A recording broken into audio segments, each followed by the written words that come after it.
సంవత్సరాల తరబడి ఎన్ని మందులు వాడినా మీ మోకాల నొప్పులు తగ్గట్లేదా? ప్రాణ పెయిన్ క్లినిక్ లో అత్యాధునిక చికిత్స. పోలవరం ప్రాజెక్టు ఎందుకు నిలిచిపోయింది? ప్రాజెక్టు నిర్మాణంలో అడ్డంకులు ఏమిటి?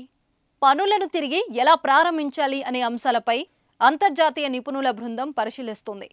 4 రోజుల పర్యటనలో భాగంగా కాఫర్ డ్యాంలు, డయాఫ్రమ్ వాల్వ్ను పరిశీలించిన అనంతరం పనుల పురోగతిపై నివేదిక ఇవ్వనున్నారు.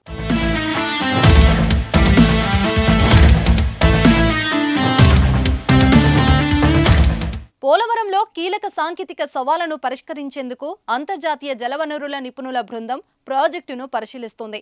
అమెరికా, కెనడాల నుంచి 4 నిపుణులు వచ్చారు. కేంద్ర, రాష్ట్ర జలవనరుల శాఖ అధికారులతో ఢిల్లీలో నిపుణులు బృందం సమావేశమయ్యారు.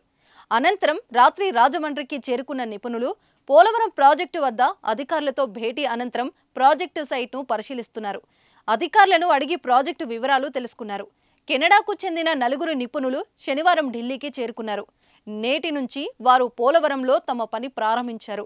4 రోజుల తర్వాత అంతర్జాతీయ నిపుణులు అక్కడే ఉంటారు. మొదటి 2 రోజుల పాటు ప్రాజెక్టును పూర్తిగా పరిశీలిస్తారు. ప్రతి కట్టడాన్ని క్షుణ్ణంగా పరిశీలించేలా పర్యటన షెడ్యూల్ సిద్ధమైంది. ఆ తర్వాత మరో 2 రోజుల పాటు సమస్యలను పరిష్కారాలపై మేధోమథనం చేయనున్నారు.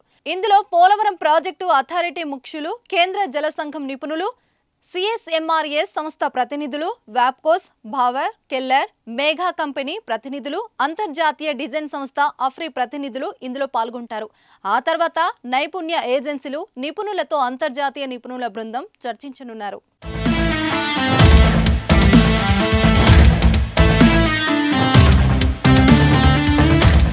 సుమన్ టీవీలో మీ పర్సనల్ అండ్ బిజినెస్ ప్రమోషన్స్ కోసం కింది నెంబర్కి కాంటాక్ట్ చేయండి.